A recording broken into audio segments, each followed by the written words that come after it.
ay ci rafetlu àndin bi ak référence actu référence TV mbokk yi amal nañ mbégte bànneex di leen indi seen émission bi nga xam ne mooy face à l'invité waaye amaat mbégte ak bànneex di ci dalal koo xam ne nii mu ngi yëngu ci langue politique yi yaakaar naa ni kenn dootu ko présenté mu nekk Cheikh Fall nekk responsable PTP parti des travailleurs et du peuple yaakaar naa mu ngi milité fële ca maître El Hadj Diouf maître El Hadj Diouf aussi doon na koo xam ne nii avocat la kenn dootu ko présenté fii ci Sénégal maître maa ngi lay dalal. asalaamaaleykum wa rahmatullah di leen ziare di leen nuyu di rafetlu invitation bi fii sama kër la di kër le président Mame Ngor Diazaka di saluer son courage et son détermination envers le président de la République Macky Sall parce que qui dit Mame Ngor Diazaka xam ko ci say convictions parce que moi je le connais depuis lors muy nit koo xam ni il est très engagé et déterminé tey moo ko jox même le courage ba mu taxaw di présenter nay day jël réew mi te xam naa ni candidat yu bëri tey ñi ngi taxaw fii ñi topp leen di reyanteek loolu te man wóor na ma Mame Ngor Diazaka moo leen moon téeméeri yoon. D'accord. Parce que au moins la preuve mooy lii tey moom moo ko liggéey ak yeneen yoo xam ne ay xale taxaw fa tey di ci liggéey donc moom au moins def na loo xam ne pour son pays tey duñ ko joxoon mu defar réew mi. D'accord am na solo moom la Cheikh Fall moom la ñuy dal Cheikh Fall ana lan moo waral ngeen jël kii di maître El Hadj Diouf daal di koy jiital ne mu fas yéene nekk candidat ci élection yii di ñëw. waaw xam nga di nuyuwaale le secrétaire général du parti des travailleurs et du peuple maître El Hadj Diouf parce que doone tey candidat la je crois que warut a mun a bett nit ñi. parce que yàgg na dem ay élection demal boppam. ba pare ñaari yoon di nekk ay député. D'accord. Nekk député presque 10 ans. yoo xam ni moom mooy demal boppam di amal ay boppam ay député mu nekk koo xam ni nekk na député ñaari yoon. nekk ministre de la République am nekk avocat de renommée internationale xeex bu nekk ci Sénégal pour défendre les intérêts des droits de la liberté et de la justice ba pare ànd ak Macky Sall bi nga xam ne moo fi newoon moo fi nekk ba tey di président de la République depuis 2007 bi Macky Sall nekkee ci jiite avant muy nekk même primature pour jiite le gouvernement de Abdoulaye Wade si laa ko xamee sax ci boobu ba tey muy liggéey di liggéey ba tey ku nekk xam na ne détermination ak bëgg Sénégal gu mu bëgg. moi je me suis dit que tey du ne candidat la ñun ñëpp war nañ ko mën a nangul parce que koo xam ne Sénégal jaral na ko lu nekk la. D'accord am na solo. am na expérience bi am na def na 3 pouvoirs yëpp. et puis ñi fi wax ñi yëpp gisuma fi kenn ku def ñetti pouvoir yooyu le pouvoir judiciaire le pouvoir exécutif et le pouvoir législatif. D'accord mais ci kaw loolu bu ñu nee maître El Hadj Diouf candidat la aussi est-ce que du mënuñu jàpp ne seeni système la boo leen teg pour mën a jàppale ki nga xam ne nii mooy président Macky Sall naam nekkul candidat mais est-ce que du système boo xam ne nii yéen ñëpp après da ngeen groupe boo dem ànd ak ki nga xam ne nii moom la fi teg moom la choisir pour def ko candidat benno. waaw mais xam nga en politique ne ñu nekk tout est possible.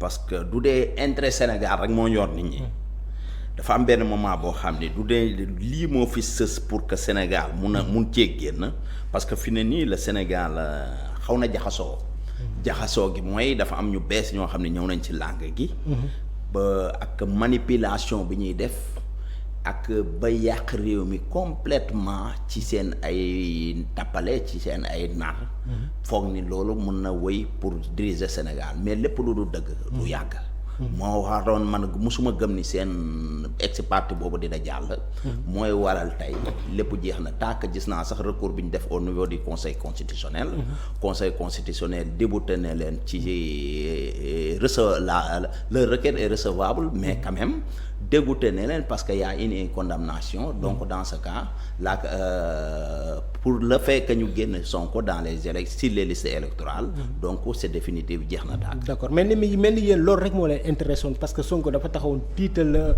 mën naa ne ñëpp ñoo xam ne ni ñu ngi ci langue politique yi daf leen tiitaloon parce que seen wax suba ngoon Sonko bu mu bokk Sonko dañ ko war a tëj Adji Sarr après Mame Mbaye Niang par la suite jàpp nañ ko tëj ko ci affaire de vol au téléphone aussi. non du vol de téléphone.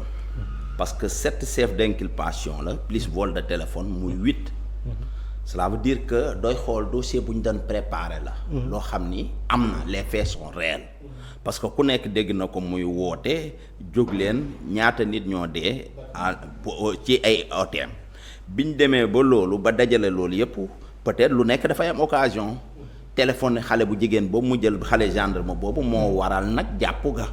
xam nga nit des fois da ngay am jour yoo xam ni loolu laal da nga koy xeeb. d'accord mais lu ndaw moo lay daaneel. d'accord waaw d'accord moom la ñuy dalal Cheikh Fall nekk responsable PTP mooy parti des travailleurs et des peuples bi nga xam ne ni maître El Hadj Diouf moom moo ko jiite mais Cheikh Fall aussi ñu gis Ousmane Sonko bi ñu ko téye tey ñu gis jabaram soxnaam génn wax yu daw yaram wax yu doy waar wax yoo xam ne ni képp kuy jigéen wala képp kuy waajur jur rek daw na sa yaram ban jàngat nga ci am bi nga ko gisee. waaw mais man je me suis dit que dañ leen a conseiller pour que ñu génn. et puis dafa mel ni sax le journaliste Pape Alé Niang moom moo ko organisé parce que moom du dee mi ngi jóge ci grève de la faim c'est leur stratégie mais stratégie bi boo baaxul parce que je ne peux pas concevoir un leader Pape Alé Niang bon je me suis dit que leader la parce que dans le PASTEF yi nga xam ne dañoo jóg pour gouverner ce pays te képp ku ci jàpp nga daw tey ne làqute ci grève de la faim ba nga xam ni doo bëggee dee comme Macky Sall nit ku baax la nit xol la ñu jéem a intervenir pour que loolu bañ a am mais un leader un vrai leader parce que aussi ñun def nañu vécu nañ le Sénégal depuis hier du Sénégal tey jii rek nañ def les vrais leaders gis nañ fii l'arrestation et incarcération l'arrestation et emprisonnement de Karim Wade de 3 ans gis nañ fi l'arrestation de Barthélémy Diaz des années à plusieurs reprises gis nañ fi l'arrestation de Khalifa Sall 2 ans presque d'emprisonnement gis nañ fi l'arrestation de Bamba Fall gis nañ fi l'arrestation de plusieurs leaders musuma see gis pour la première fois dans l'histoire du Sénégal ma gis ay leaders yoo xam ni du ñu ñëw di def grève de la faim parce que ñemewuñ prison non seulement parce que un leader aussi comme disait Ablaye Wade da ngay def chaque fois da ngay def préparer sa valise pour la prison gis nañ fi Idriss Seck et tout cela mais pour la première fois dans l'histoire du Sénégal ma gis un leader bu ñu arrêté ay waa këram génn te ñi ma la tuddal ñëpp Idriss Seck musuma gis jabaram mu génn Khalifa Sall musuma gis jabaram mu génn Karim Wade musuma gis waa këram ñu génn Barthélémy Diaz musuma gis ay jabaram ñu génn donc pour la première fois ñu gis benn leader ñu arrêté ko ay jabaram génn mais pour lan jabaram génnuñ bi seen jëkkër di woote pour que sénégalais yooyu xale yooyu génn dee est-ce que tey ñoom jëloon nañ seen tànk pour taxaw ci kër xale yooyu nga xam ne seen jëkkër moo doon woote ñi dee ci loolu est-ce que tey ñoom jëloon nañ seen tànk dem jaale ji ñooñu est-ce que ñoom leader ñoom jigéen ñooñu tey di appel la population au calme et à la paix est-ce que tey seen appel boobu yéexul waruñ ko woon a def balaa xale yi di dee waruñ ko woon a def balaa ñuy lakk université waruñ ko woon a def balaa ñuy lakk terre waruñ ko woon a def balaa ñuy lakk Sénélec waruñ ko woon a def balaa xale yee dee mais est-ce que tey amul benn intérêt boo xam ni dafa dal seen biir kër moo tax woote boobu. d'accord man loolu laay laaj. d'accord ci kaw loolu aussi maître mën nañ ñu ngi dégg ay kàddu yu ñu ne ñi nga xam ne ni ñoo faree ci nguur gi ñoom ñoo sooxee yenn tàkk-tàkk yi wala yenn affaires yi juste pour bëgg ko jël teg ko ci ndodd Ousmane Sonko pour mu gën a diis. non xam nga mënuma gis l'intérêt de Mame Ngor Diazaka mu bëgg fii mu defar lakk amul sens quand même. mënuma gis l'intérêt parce que non seulement le leader de Benno Bokk Yaakaar le président Macky Sall nee na moom du candidat donc lan mooy intérêt Macky Sall du sañoon dafay def candidat comme ni mu koy defee nii defar Sénégal goo xam ne da koy bàyyi ci ay loxo yu leer nañ ay loxo yu sell mais pas dëkk bi lakk mais ki nga xam ne mooy woote nañ leen taal nañ leen lakk nañ leen génn leen nañ dee mortel combat na leen jaral nañ ko jëlee ci palais bi mais ma foog ni ñooñu kay du dee am na la stabilité de ce pays ak ay lakk ñoom la ba ñi si des sax dégg naa leen ñi ngi daw ay Ousmane Tounkara ñi nekk à l'étranger ñi parce que lancé nañ leen un mandat d'arrêt ay mandat d'arrêt yoo xam ni parce que ñoom aussi je me suis dit que ne sont pas intelligents parce que le vote de leur leader c'est à l'étranger tey duñ demee ba yàq concile yooyu ñoom li ñu amoon 4% yu ndaw yi ñu amoon sax pour voter dootuñ ko amati donc quelle est l'importance que ñoom ñiy lakk concilier à l'étranger moi je me suis dit que benn France bu ndaw la si la diaspora boo xam ni dañoo raté seen vie. Le problème mooy foog nañ ni pour ñëwaat Sénégal récupérer le pouvoir pour que ñu mën a defar seen vie parce que moom moo leen dese. d'accord mais ci kaw loolu aussi est-ce que tamit bu ñu viser ñi nga xam ne nii tey naam ci ginnaaw Ousmane Sonko lañ nekk di ko taxawu ñoom rek la ñuy viser ay mandat d'arrêt international yeneen ak leneen. waaw xam nga man du ma deful dara kenn du ma viser. ok man du may appel à la calme. sérénité. pour dëkk bi dem liggéey. dem ñu ban mandat dara. Kaliphone nekkoon na fi par exemple Kaliphone Sall di saaga président Macky Sall jël wax yu ñaaw te ko ci moom waaye ginnaaw bi mu demee làqu ci moom jël ay kàddu pourtant mu ngi jël lu raw loolu. di ko waaw mais dafa baalu dane président man maa la doon wax nangam. te président Macky la àndaloon. maire dem di saaga. mais Macky Sall tey moo tax je lance un appel les avocats de Ousmane Sonko. parce que gis naa leen même ñuy dem ay Nations Unies. est-ce que pour lui rappeler que le Sénégal c'est un État souverain c'est leur droit d'accord de saisir les cours de la justice à l'international. Mais moi qui connais Macky Sall veut mieux essayer de rencontrer Macky Sall et exposer leurs problèmes. Parce que pour la preuve gis naa Macky Sall à chaque fois il appelle au dialogue. calme et stabilité de ce pays mais ñoom ñoo participer woon ci dialogue bi. mais gis leen ko yéen le pôle d'avocat dem ngi rencontrer ko parce que le Sénégal aussi la Nations Unies ne peut pas nous donner des raisons. Le Sénégal c'est un État souverain. un État indépendant. donc dans ce cas vaut mieux de rencontrer le président Macky Sall et exposer le problème.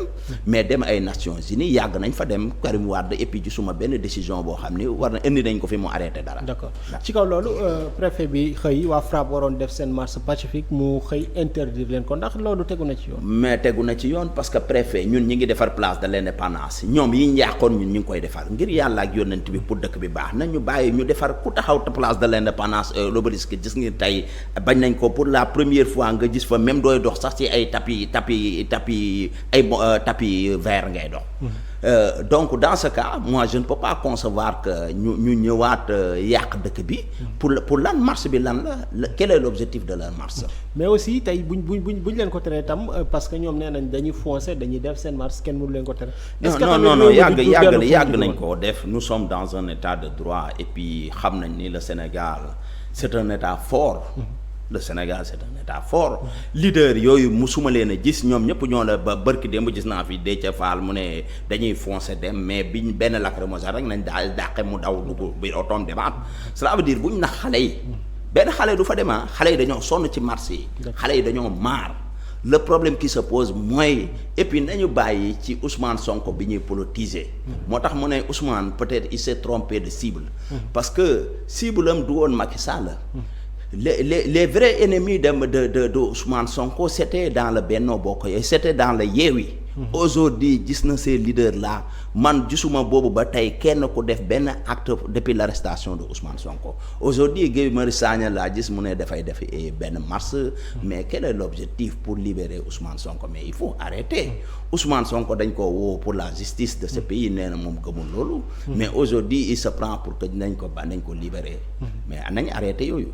d'accord kii di Alioune Tine boobu léegi muy génn mu ne Macky Sall dafa war a libérer ñi nga xam ne ni ñooy détenus politiques yi ñi nga xam ne ñu ngi leen di téye ci naam téye boo xam ne ni tegul fenn kaddu yi Alioune Tine mu dem Alioune Tine nan la tuddee détenu politique xale yi ñu lakk ñu dëkk sama koñ rue 12 angle kii ñu jël leen lakk leen taal leen lacrymogène xaw ma cocktail monotone dugal ko ci oto bi ñaari xale lakk ba du ay doomam lakkoon ba jeex tàkk Alioune Tine dina ne ñooñu ñi def loolu sont des détenus politiques mais sont des actes criminels ñi ko def dañoo parce que dañoo rayul seeni doom dañoo rayul seeni rakk dañoo rayul seeni dëkkandoo.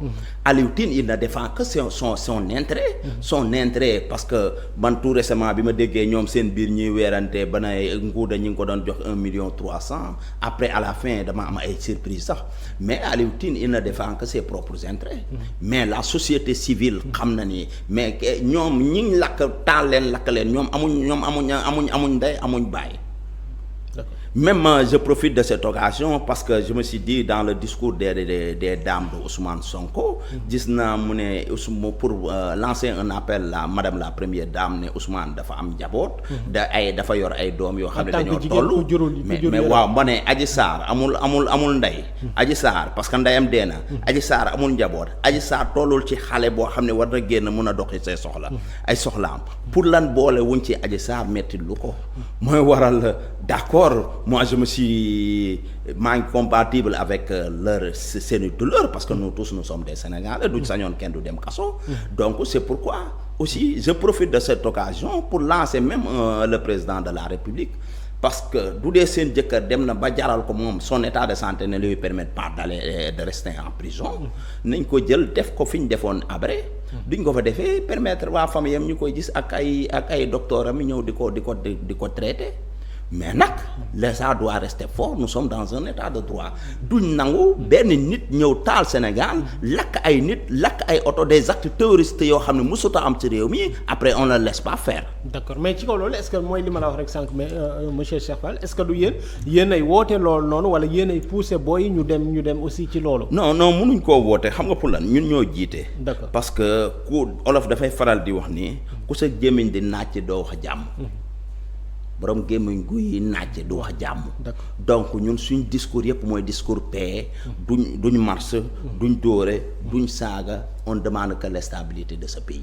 parce que Macky Sall mi ngi liggéey te li ñuy liggéey bëgg ñu yàq ko c'est pour l'intérêt des Sénégalais te moom du doon candidat la sax mais Macky Sall n'est pas candidat. d'accord ci kaw loolu monsieur Cheikh Fall ñu gis jeunes yu bëri tey ñàkk espoir sonn ak li nga xam ne ni mooy war a taxawu parents sonal leen tax ñu jël mbëkk mi di dem ñu gis jamono ji jeunes yu bëri ñu ngi dem bërki dem am na dëkk boo xam ne gis nañ fa ay xale yoo xam ne ñu ngi doon dem mooy Fass Boye mais ñoom ñëpp dañoo mujjee des ci géej gi ñàkk seen bakkan nga yaakaar ne loolu du dem ba nga xam ne Sénégal mu ngi ñàkk loolu ak Sénégal ñoo dëkk damay soutenir le ministre dans ses propos gis naa nit ñi di ko contester sax mais parce que il est Sénégalais xam na comment ça se passe ñun ñëpp ay Sénégalais nañ cela veut dire du ma la gisee yow nga dem Europe ñëw wàcc sa benn oto ba peut-être sax da ngay liggéey ñu may la ko dans les délais de 6 mois mais ñun dafay rëy ci ñun. nga jël fële sa benn kii solo takk say kii ñu ne non gaan bi Europe la jógee kaaw ba nii dugg fii neex na or ka demeewul noonu. or ka yow 500000 yi ngay def ci kii bi mais sama waay doo ko épargner beneen mois nga am beneen avant 1 an nga am 1 million. cela veut dire que. ay nax dafa am benn apparence boo xam ne mooy nax xale yi. parce que le problème du Europe moo ñu gën a metti. parce que avec la crise lan ngeen de duñ demee Europe fan nañ jëm mais ci ay tool dañuy jëm tool yaa ngi fii Bayaax tool yaa ngi fii cité Mame Gor Diazaka mais pour lan demuñ ngi dem liggéey dajale xaalis boobu pour def quelque chose. mais est-ce que loolu tool yooyu nga amati na fi tey exemple am na usine bu nekk fii mooy usine Bissap bi di causer li nga xam ne ni mooy pollution fii ci dëkk bi ñu nekk te pourtant ay tool a fa nekkoon tey jeunes yi bu ñu dematee ba gisuñu naam place yooyu nga xam ne mën nañ fa bay mën nañ fa def leneen ak leneen aussi est-ce que seen solution du ñu jël gaal gi dem ngir mën a teral aussi seen. non même dans le cadre de cette usine bi maa ngi gis Mame Gor Diazaka qui est un digne qui est notre député bokk parce que c'est un digne représentant gis naa ko mooy xeex ba même ñu ko ci yóbbu tribunal di ko ñàkkal fayda parce que pollution bi le président de la République doit prendre ses responsabilités parce que du dul dara pollution bi muy indi dafay xam nga lii dafay non seulement dafay yàq santé population bi da leen ni yàq seeni ay poumons ba pare ci biir dëkk jàkkaarloo kër yi kenn waru fa def usine bu mel nii il faut qu'on arrête nañ ko waxta dee aussi ñun newuñ fi ne dañoo ànd ak Macky Sall ba lépp lu jaarul yoon ñu ne noonu def mais il faut arrêter le préfet et le gouverneur de Dakar doivent prendre leurs responsabilités pour arrêter cette usine qui est en face des maisons il faut qu'on arrête. Je soutiens l'acte que mène le président Mame Gor Diazaka. D'accord. Futur président de la République du Sénégal. waaw moom foog naa ni duñ ko joxee affaire yi dëkk bi dina dox. dina baax xale yi dinañ liggéey. ni def na nit ñi gis. il a un bon programme. oui non je sais je le connais. ci kaw loolu monsieur Cheikh Fall nekk responsable parti des travailleurs et du peuple bu Maître El Hadji Diouf tey bu ñu nee Maître El Hadji Diouf candidat élection présidentielle 2024 ana lan mooy programme bi nga xam ne nii moom la ñuy xaar ci moom. waaw mais doy xool El Hadji Diouf il a l'expérience. Il a voyagé, il a fait le monde, il a fait le pouvoir judiciaire, il a fait le pouvoir exécutif, il a fait le pouvoir législatif.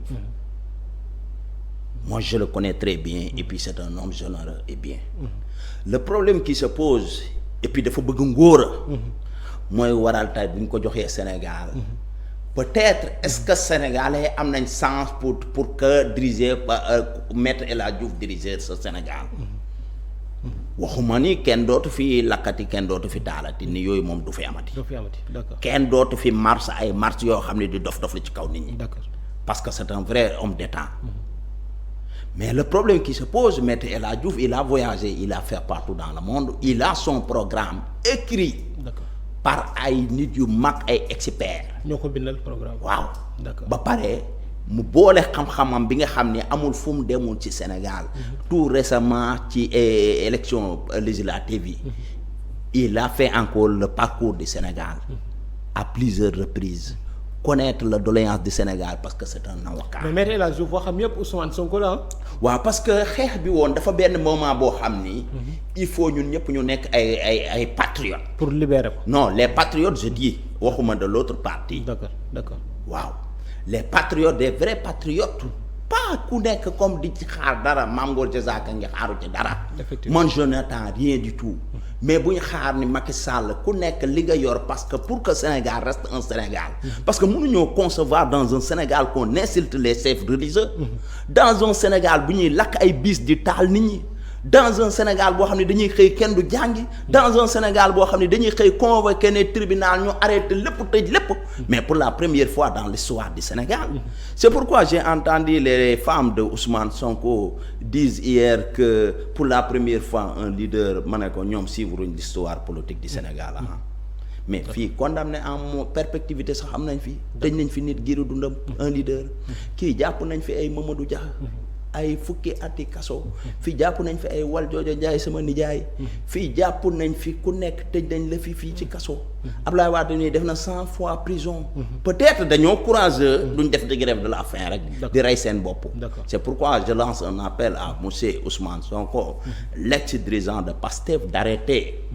na arrêter grève de la faim bi l'État est fort. D'accord. surtout l'État du Sénégal c'est un État fort. nous qui connaissons l'État du Sénégal. d'accord mais ci kaw loolu maître nga foog ne aussi est-ce que jotul tamit parce que jàpp nañ ko naam mu ngi grève de faim ba pare état de santé aussi mayetu ko muy toog foofu est-ce que jotul tam ñu daal di koy libérer ngir mën a saytu li nga xam ne nii mooy wér-gu-yaramam. mais ñi ngi koy faj ñi ngi ci mais du dee kuñ jàpp ñu grève de la faim ñu arrêté la à la fin da ngay léegi dañuy bàyyi benn nit ñëw toj fii après dem def grève de la faim ñu bàyyi ko.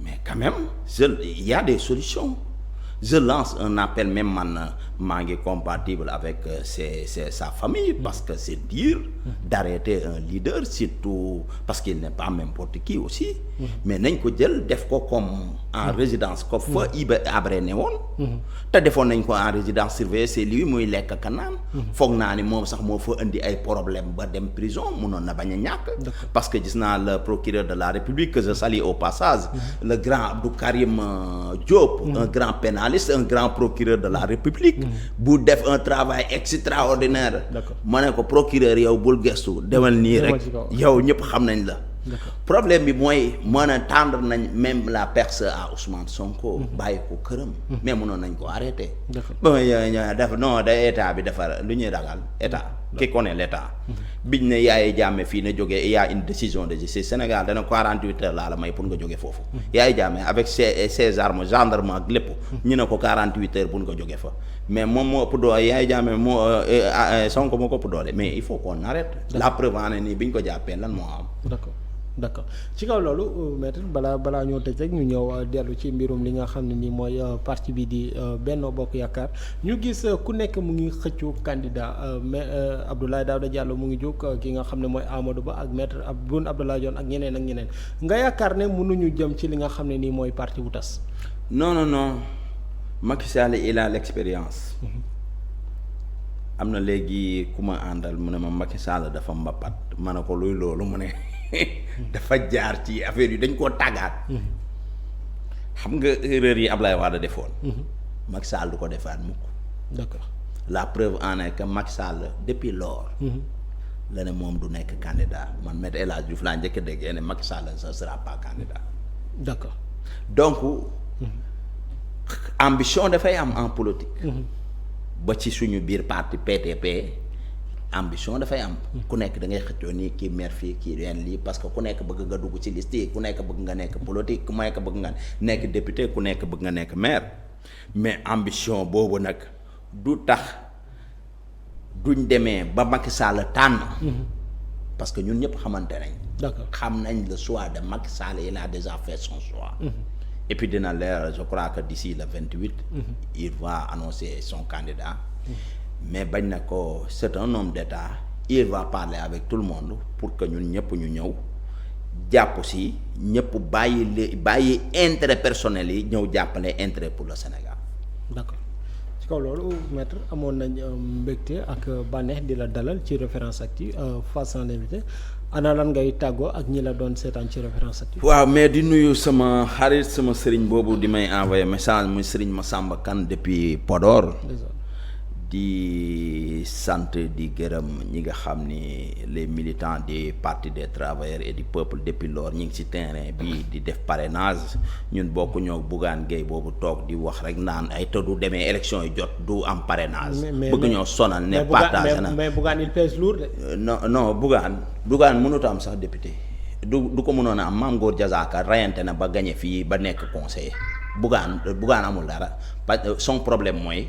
moom yor na téléem yor na rajoom yor na journal am heure bu xëyee ñu titre ko ba mu jeex ñi si def ci plateau yam toog di naan Bougane ba ngoon jot mais il faut Bougane et puis il faut mu respecter Sénégalais yi ñun notre programme moom il croit que les Sénégal dañoo am ay insuffisance rénale wala moom il parle que des problèmes de un programme de dialyse ñuy dugg fii 100 millions sax mais il faut arrêter ñun ñaanal ñu jàmm Bougane ñun feebaruñ il faut arrêter nan nga mën a gisee le programme du président Macky Sall avec tout ce qu'il a fait pour le Sénégal pour nous parler des dialyses du matin au soir il faut qu'on arrête quand même nañ bàyyi farce yi nous sommes dans un état boo xam ne mi ngi dox su ku nekk bëgg nga nekk tey Sénégalais grâce à Macky Sall. effectivement mais il faut qu'on arrête quand même. am na solo amoon nañ mbégte di la dalal monsieur Cheikh Fall nekk responsable PTP parti des travailleurs et du peuple ana lan la ñuy xaar tey ci Maître El Hadji Diouf s'il sera élu le 25 février. dina am mbetteel gu rëy. waxuma ne il va gagner les élections au premier tour parce que man li ma gëm mooy personne. à part Macky Sall et sa coalition grande coalition peut-être qui peut gagner les élections au premier tour Macky Sall rek ko fi man. d'accord parce que les démonstrations de Barthélémy Diaz ba ki démb wane na ko. parce que dooy xool. wax jee fi bëri rek. mais fichier électoral du Sénégal matul 6 millions. d'accord biñ ubbee fichier bi Macky Sall a inscrit 600 000 personnes votant. tandis que à l'étranger ñoom yi ñu ubbi diaspora ñi ngi fa ne di xeex ak xuloo inscrire wuñ dara. et puis la diaspora ne représente que 4% sur le vote au Sénégal. mais dans ce cas ñu leen mayoon sax ñu koy voté léegi saccagé nañ ko dootuñ voté ñoom. mais Macky Sall avec ses 1,6 million personnes plus les 600 000 de plus mais Macky Sall gagne les élections au premier tour. Son candidat va gagner. C'est le candidat de Benno. Mais à part cela il y aura d'autres surprises Maître El Hadji Diouf qui peut revenir peut-être en deuxième. parce que Sénégalais yi bëgg nañ ko. d'accord parce qu'il n'est pas n'importe qui la preuve en est que tey foo dem ci Sénégal xale mi yaa ngi wër foo taxaw ñu ne la non moom nañuy parrainer. il y aura des surprises parce que xam nañu c'est un homme d'État et puis jàmbaar la te xam na ni kii am na fulla ak fayda pour diriger ce pays. d'accord mooy waral ni ñaar ñiy génn c'est le candidat du président de la République Macky Sall c'est le second Maître El Hadji Diouf et puis Sénégal dox. mais dans tout ça Mame Gor Diazaka aussi moom it mën na. non Mame Gor mooy ñëw 3e position Mame Gor ñun du ñëwee ba pare yow yaay ñëw parce que gis naa bi may jaar Rufisque bi ma ne cité Mame Gor Diazaka koo wax mun a kër ak Mame Gor Diazaka nga ne leen te pourtant newoo fi di xeex di rey kenn pour que yow nga mun a am célébrité boobu Mame Gor bi ñu lay xam kenn man boobu lu ndaw laa. depuis ngay liggéey bu mag ci àdduna bi ku ñëw fii Rufisque gis réalisation yi nga fi def vraiment merci le président Mame Gor Diazaka di lay souhaiter ñun duñ ñëwee après au moins yow nga nekk le président de l'Assemblée nationale dëkk bi mën a dox ñu am ay député modèle comme yow usine bii nga xam ni di yàq nga xam ni vraiment pollution bi contre ma li ñuy liggéey mais nañ leen jël ñu yóbbu leen délocaliser leen yóbbu leen sa àll ba mais ci biir dëkk usine du fa nekk. d'accord am na solo. monsieur Cheikh Fall lañ doon dalal nekk responsable PTP parti des travailleurs et du peuple bu Maître El Hadji Diouf amoon nañ mbégte di ko dalal bu baax a baax seen émission bi nga xam ne ni mooy face à l'invité mbokk yi di leen jox rendez-vous ba beneen incha allah jërë ngeen jëf.